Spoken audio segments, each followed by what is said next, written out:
O podcast que você ouve agora é uma produção da Câmara de Vereadores de Joinville.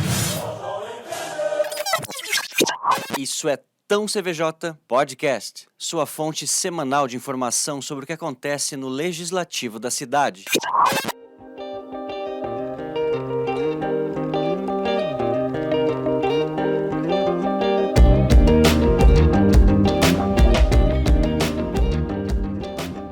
Sejam bem-vindos ao Isso é Tão CVJ, o podcast da Câmara de Vereadores de Joinville. A partir de agora, a equipe do jornalismo CVJ vai contar para você o que rolou na Câmara entre os dias 27 de junho e 1º de julho de 2022. Hoje o nosso cardápio tem as dificuldades das famílias de pagar a ligação de esgoto e ainda a discussão sobre o plano de carreira do magistério. Eu sou o Carlos Henrique Braga, estão aqui comigo os jornalistas Jefferson dos Santos, Marina Bósio e Sidney Azevedo. Estamos prontos, isso é Tão CVJ.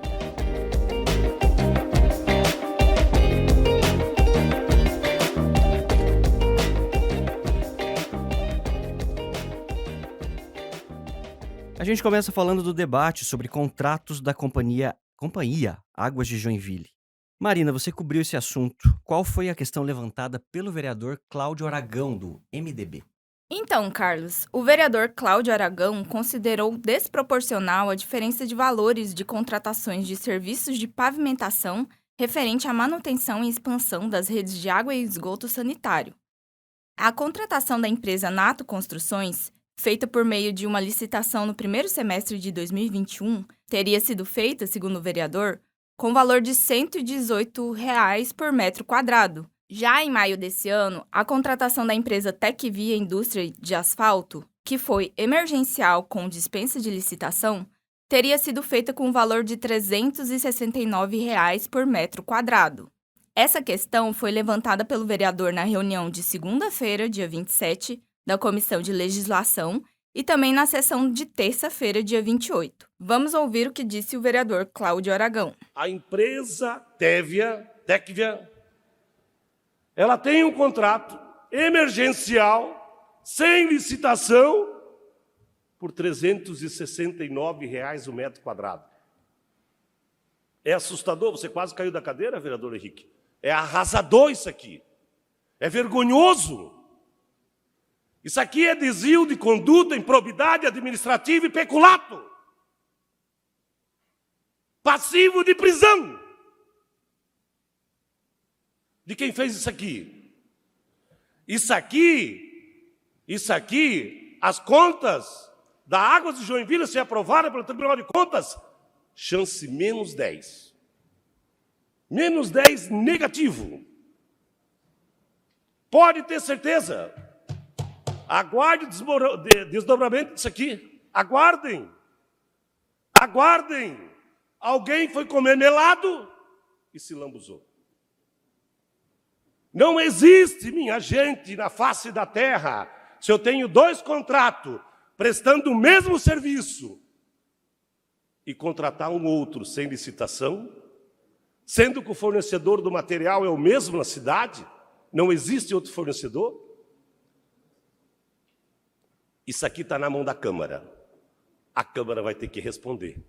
Ou nós somos vereadores, ou nós somos amigos, todos amigos, não sei de quem. Na reunião de legislação de segunda, dia 27, a comissão recebeu o diretor-presidente da Companhia Águas de Joinville, Jean Carlos Schneider. Cabe aqui fazer um parêntese de que Jean Carlos Schneider vai deixar o cargo de presidente da Companhia Águas de Joinville e, a partir do dia 1º de julho, quem presidirá a companhia será o engenheiro Fernando Schneider. Mas na reunião do dia 27, Jean Carlos ainda era o presidente da Águas, então ele que veio na CVJ representar a companhia. Nessa reunião, os vereadores queriam saber o motivo dessa diferença de valores dos contratos. Jean Carlos Schneider argumentou que a diferença de valor se deveu à inflação do período, que, segundo ele, foi muito acentuada em produtos asfálticos. O então diretor-presidente da Águas de Joinville argumentou ainda que a contratação emergencial ocorreu após a empresa licitada em 2021 não ter executado os serviços de acordo com o disposto no contrato. Vamos ouvir o que disse Giancarlo Schneider. A contratação dita emergencial, ela foi inclusive, vereador, discutido com o Tribunal de Contas antes do processo licitatório, onde nós apresentamos para o Tribunal de Contas toda a motivação, porque a empresa responsável pelo processo não estava atendendo, e haja vista, nós viemos algumas vezes nessa casa para prestar contas em relação a isso, né? E o lastro financeiro atualizado. Então, o que eu não posso é comparar uma condição contratual de janeiro de 2021 com todo o processo inflacionário com uma licitação ou com um processo de contratação atualizado de 40 dias atrás. O diretor técnico da companhia, Camilo dos Santos, que também estava na reunião, afirmou que a empresa licitada em 2021 foi notificada diversas vezes ao longo de 2021 e 2022, o que culminou na necessidade de fazer uma contratação emergencial com dispensa de licitação. Mas o vereador Cláudio Aragão questionou ainda o motivo de não ter sido concedido o reequilíbrio financeiro, que é quando há uma atualização dos valores previstos em contrato considerando a inflação, ao invés de uma contratação emergencial por dispensa de licitação, que o vereador Cláudio Aragão considera que teria sido melhor. Giancarlo Schneider afirmou que o reequilíbrio foi sim concedido à empresa Nato Construções, licitada em 2021, mas mesmo assim a contratada não cumpriu sua obrigação na execução dos serviços, alegou ele. Tudo bem, Marina, um tema complexo aí que talvez tenha mais algum desenrolar, né, daqui pra frente. Ainda sobre a Águas de Joinville, representantes da companhia estiveram também na Comissão de Cidadania esta semana. Eles foram convidados por sugestão do vereador Brandel Júnior, do Podemos. O assunto foi a dificuldade que muitas famílias estão tendo para pagar a ligação da sua casa até o esgoto que passa na rua. Cerca de 300 famílias que fazem parte do cadastro social da companhia não têm condições de arcar com os custos dessa obra. O valor varia, pode passar dos R$10 mil. A Águas de Joinville já ofereceu treinamento para quem deseja fazer a própria ligação. Mas o ideal, segundo o vereador Brandel, seria a companhia executar o serviço e fazer a cobrança parcelada na fatura. A Águas de Joinville estuda oferecer esse serviço e cobrar um valor simbólico dessas famílias de baixa renda. Mas nada está definido. Uma nova reunião foi marcada para agosto, para que vereadores e servidores da Águas possam buscar uma saída juntos. Uma das opções para subsidiar a ligação de esgoto poderá estar nos contratos de financiamento que a companhia assinará nos próximos meses. Parte desse dinheiro pode ser usado em ações sociais. O assunto agora é a carreira dos servidores do magistério aqui de Joinville. Sidney Azevedo, o que está pegando? Bem, Carlos, nesta semana minha cobertura se concentrou principalmente nesse assunto do plano de carreira do magistério das escolas públicas municipais. E isso porque as comissões se debruçaram, durante esse período, sobre um projeto de lei que está tramitando na casa que altera a lei que organiza esse plano de carreira.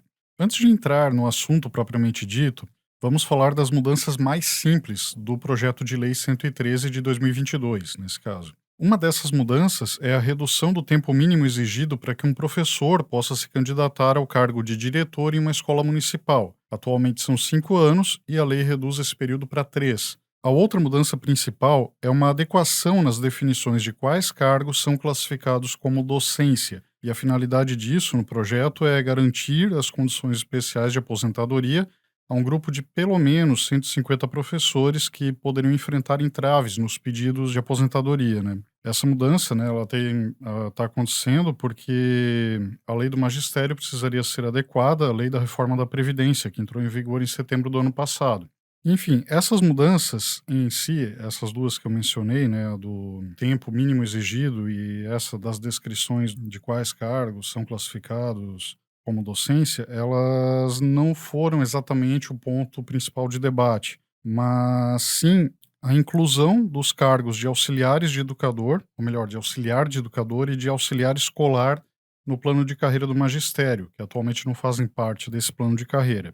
E acho que antes de entrar na discussão propriamente dita, também é importante que a gente explique esses cargos, né? Auxiliar de educador tem como tarefa acompanhar o professor principal que está dando a aula, coordenando algumas outras atividades durante as atividades escolares, mas a missão mais conhecida deles, que talvez a maioria dos nossos ouvintes possa já ter se deparado, é com o apoio a alunos com deficiências mais graves, né? E os auxiliares escolares, que é um nome parecido, um cargo de nome parecido, na verdade eles atuam principalmente nas bibliotecas das escolas, mas também fazendo algumas outras atividades, né? A inclusão desses dois cargos no plano do magistério, chegou a ser proposta por meio de uma emenda nesse projeto apresentada pelos vereadores Cláudio Aragão, a Ana Lúcia Martins, do PT, e o Cassiano Ucker e o Sidney Sabel, ambos do União Brasil. Só que essa emenda acabou rejeitada na Comissão de Legislação e o projeto sofreu apenas algumas alterações redacionais durante a tramitação e pode vir a ser aprovado aí nas próximas sessões pelo plenário. Mas o que gerou discussão durante essa semana? Na terça-feira, durante uma reunião realizada de forma conjunta pelas comissões de Legislação e Educação, na terça-feira, dia 28, ocorreu que o governo, representado principalmente pelo secretário de Educação, Diego Calegari, com base em decisões de tribunais, alega que não há como incluir esses profissionais no plano de carreira. Nesse sentido, vale a gente ouvir o Calegari sobre como a gestão entende essa questão. Nós precisamos fazer o que é certo pelos meios certos. Nós precisamos, enquanto administradores públicos e legisladores, discutir mérito quando há legalidade, né? Quando a gente fala, por exemplo, do supervisor concursado, da forma como a lei foi originalmente colocada e o concurso como ele foi feito, não dá a possibilidade da aposentadoria especial. Isso tem um julgamento do STF, Ação Direta de Constitucionalidade 3772.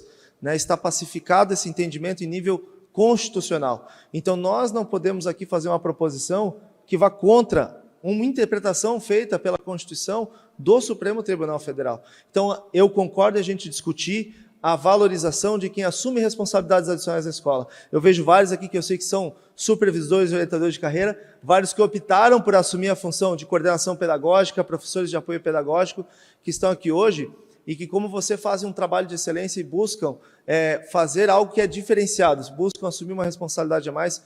Então, estamos dispostos a discutir formas, sim, de valorizar, que sejam pautados pela legalidade, que nós possamos fazer isso de maneira que depois não sejamos questionados com algum tipo de ação num tribunal e que venha a cair e venha fazer, inclusive, que haja reveses para os profissionais que talvez daqui a pouco tem que devolver dinheiro, tem que ter problemas na sua carreira. Não é isso que a gente quer. Essa visão, porém, foi contestada pelo Sindicato dos Servidores Públicos Municipais de Joinville. E aqui vale ouvir a presidente da entidade, a Jane Becker. Nós já avançamos a nível nacional, onde a última lei aprovada do Fundeb diz que os profissionais do magistério, que têm o magistério, devem receber o piso mínimo salarial do magistério.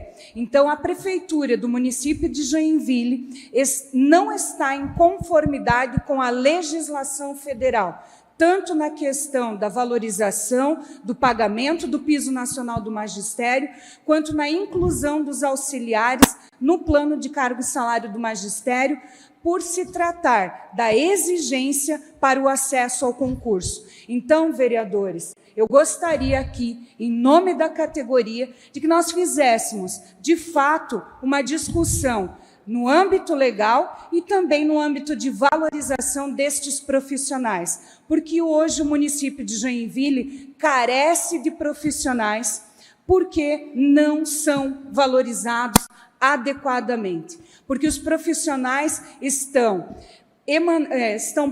saindo do município e procurando outro ambiente de trabalho, porque aqui eles trabalham, eles têm a formação adequada, se dedicam para uma educação pública de qualidade, mas não têm a valorização da gestão pública municipal. Então, como uma solução intermediária para essa situação toda, Calegari garantiu aos presentes que dentro de 90 dias deve aparecer uma proposta de revisão do plano de carreira desses auxiliares, dos dois cargos de auxiliar. Vale pontuar que na segunda-feira, no dia anterior dessa reunião, uma portaria assinada por ele, Diego, designou 6 servidores para esse processo de revisão. E, enquanto isso, é provável que o projeto de lei 113 de 2022 seja aprovado. Aquela comissão, né, que ele formou dentro da Secretaria de Educação deve apresentar essa proposta de revisão da carreira e talvez ela venha se tornar um projeto de lei no futuro, mas isso é algo que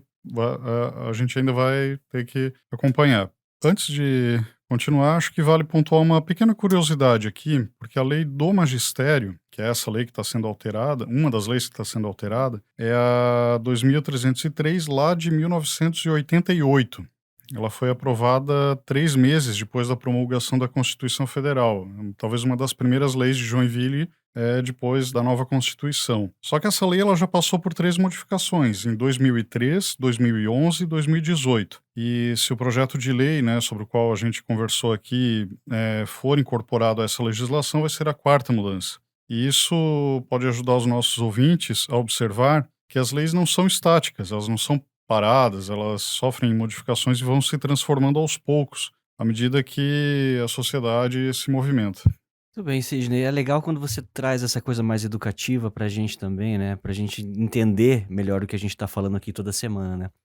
Falando em educação, a pauta do Jefferson hoje inclui essa parte também, né? A gente vai falar de veto parcial, né? Porque nesta semana a CVJ manteve um veto do prefeito ao projeto que permite a entrada de líderes religiosos em hospitais. Jefferson, primeiro, por que o prefeito vetou o projeto? E o que é veto parcial? Vamos entender isso. Tá, eu vou responder durante toda a minha fala aqui, tá? Eu trago esse exemplo para ilustrar uma questão que é diferente do habitual aqui na Câmara, né? Que é a questão do veto parcial. Então, o prefeito Adriano Silva vetou apenas um trecho de um projeto de lei que foi aprovado aqui na Câmara. É o projeto de lei ordinária 248 de 2021. E na segunda-feira dessa semana, dia 27 de junho, a Câmara aprovou esse veto. E como era somente, então, o trecho de um projeto, é chamado de veto parcial. Esse projeto, ele prevê que religiosos têm o direito de entrar nos hospitais aqui de Joinville para prestar assistência religiosa quando requisitados pelos pacientes. Os vereadores Cassiano Ucker, do União Brasil, e William Tonesi, do Patriotas, são os autores dessa proposta. Eles deram entrada nesse projeto no ano passado, ainda no mês de outubro, e eu tenho aqui na minha colinha a justificativa deles. Eles alegaram que durante a pandemia da Covid-19, muitos foram os casos de proibição de religiosos de acessar ambientes hospitalares para oferecer assistência religiosa e espiritual. Pois bem, no mês de abril, agora há 2 meses, o plenário aprovou o projeto e posteriormente o texto foi sancionado pelo prefeito Adriano e virou a Lei Municipal 9178 de 2022, mas não na forma integral como os vereadores tinham propostos. O prefeito vetou o trecho do artigo 3º, que diz o seguinte: o acesso é irrestrito, podendo os religiosos acessarem qualquer localidade das entidades hospitalares, onde estiverem situadas as pessoas a serem atendidas. O projeto virou lei, então, sem esse trecho, que vetado voltou aqui para a Câmara para avaliação dos vereadores. E aí eles tinham 2 caminhos, que era rejeitar o veto, que aí esse trecho voltaria e os líderes religiosos, no caso, teriam acesso irrestrito, ou acatar o veto. E foi isso que eles fizeram, eles acataram e a lei seguirá valendo sem esse trecho. Inclusive, os autores, Ucker e Tonesi, concordaram com o veto do prefeito. Eles opinaram que seria temerário manter no texto o artigo que daria margem para o livre acesso dos líderes em todos os setores dos hospitais, como alas de isolamento ou ainda um setor de UTI. Muito bem, então temos aí uma novidade para o acesso dos líderes religiosos aos hospitais, não todas as partes dos hospitais, algumas, aonde eles têm que ir realmente. Jefferson, muito obrigado pela sua participação no Isso é Tão CVJ, te vejo a semana que vem. Exatamente, é isso. Marina Bosdio, muito obrigado, espero te encontrar aqui em julho. Quer dizer, já é julho, já estão ouvindo a gente em julho, o tempo tá passando avassaladoramente, né? Sim, espero estar aqui. Sidney Azevedo, muito obrigado, espero que você volte para explicar coisas pra gente aqui e educar também os nossos ouvintes. Na medida do possível a gente tenta, né? Chegamos ao final deste episódio. O podcast Isso é Tão CVJ tem trabalhos técnicos de Rinaldo Barbosa Amaral e equipe, e edição de Pedro Gonçalves Neto. A chefia de jornalismo é de Felipe Faria, com a direção de comunicação de Luiz Fernando Batiste. Também estamos no Facebook, no Instagram e no Twitter. Procure Câmara Joinville. Um abraço e até a próxima semana.